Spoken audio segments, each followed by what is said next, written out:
San Diego Mayor Todd Gloria is here in our studio tonight to answer your questions. We also have a lot to get to. We're going to get right into it. Thanks as always for joining us. You do this every month. One thing everybody's asking about, a bomb went off in local politics last week. Nathan Fletcher, allegations against him of sexual misconduct, of sexual harassment. What was your reaction to that? You've worked with him on different measures alongside of him many times over the years. How did you process that? I was very surprised, disappointed like so many folks. What I know at this point, I think the resignation was appropriate and necessary.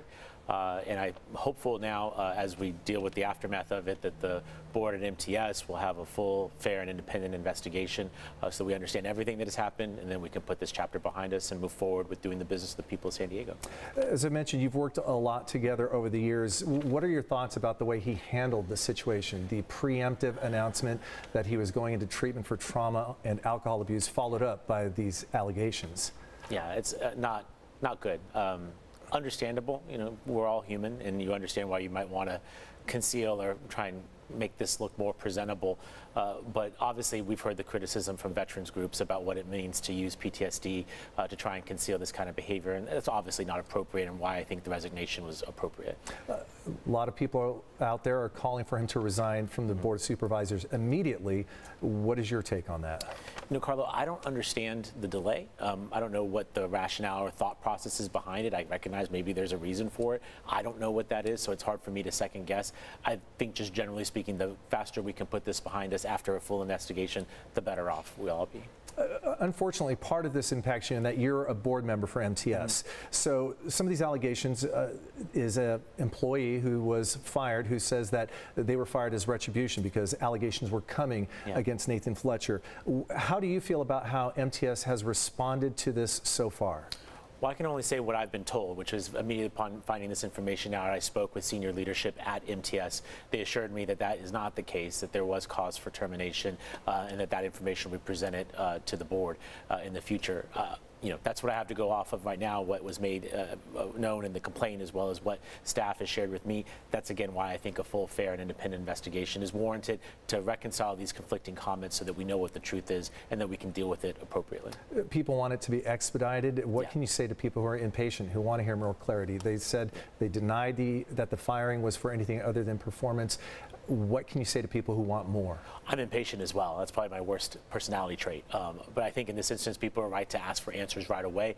The ability for this to slow down progress that we need, I think particularly with regard to the supervisor's work at the county, he's been a key partner in moving homelessness and behavioral health reforms that are critical for addressing many issues, but particularly our homelessness crisis.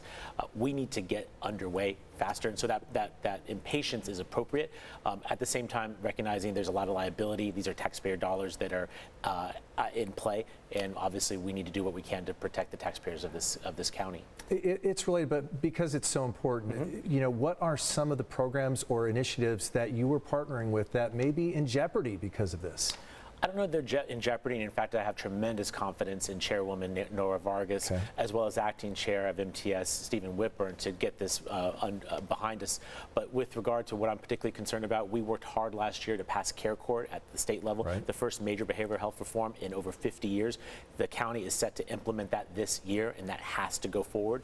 We're also key partners with them and drawing down state dollars to construct more permanent supportive housing for our homeless population. We have a big ask that's headed to the state in this month.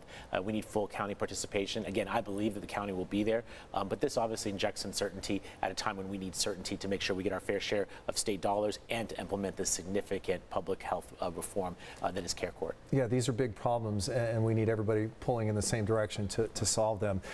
Let's go to something just City of San Diego centric now, something really under your purview that you have a little more control over.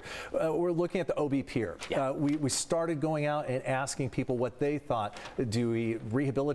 Do we just repair? Or do we just completely redo the whole thing? What's the early response you're getting from the community?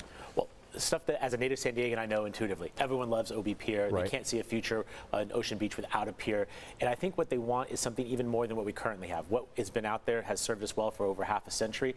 But I think there's ways to do this in a way that makes it ADA accessible, more environmentally friendly. They can maybe allow for better research by great organizations like Scripps Institute. So I think there's a new chapter for a new pier that's out there. And what we're doing now is starting the public input process. We are genuinely and authentically interested in San Diegans' input. it. Best way to do that is to engage in the public process. First meeting was this past Saturday. Next one is on June 10th, and if your viewers want to stay on top of this, go to sandiego.gov/mayor and sign up for our newsletter updates. Do you have any idea yet, like, what kind of a timeline there might be or how much it could cost? It's going to be tens of millions, and to your point before about impatience, I want this like yesterday because it's closed right now, and that limits our coastal access, and it's a free amenity that San Diegans have enjoyed forever. I want it open as soon as possible. I think once the storms have passed, and I'm listening to the weather report to make sure that that's the case, we can do an assessment, hopefully open it on a temporary basis, but the long-term full replacement of it is probably north of $40, $50, $60 million, and it's probably several years away. My goal is to get consensus on what we should do there, go shop this to our state and federal partners who can help us fund it, and then get it under construction hopefully as soon as possible. It'd be great if we could get somebody else to pay. Okay, we got about a minute left. You're a USD graduate, but you've been all in on the Aztecs. Yes. How did that run impact you? What did you feel during that? Well, as the leader of this city, it gives me great pride anytime that we're on a national stage and we're shining, and kudos to the Aztecs for going further than anyone else ever has done before. History-making moments, that last-minute shot in the Final Four is iconic San Diego sports, and what I want San Diegans to know is that we're going to be celebrating the team this weekend, and I invite folks to join us. And I think importantly, this is a great time for San Diego sports. The Wave, the Loyal, the Padres, the Aztecs. This is a great time to be a sports fan in San Diego, and I look forward to having some big announcements in the near future to double down on that. You can't give us the exclusive here with parade information, or are we going to have one where it's going to be? I would just say hold your Saturday, probably later in the day open, and maybe want to be in the Mission Valley area. All right, you heard it. Late Saturday, folks. Mayor Todd, Gloria, thank you for spending time with us as you do every month. We appreciate it. And have a great day. Thanks for being here. Thanks, Carlo.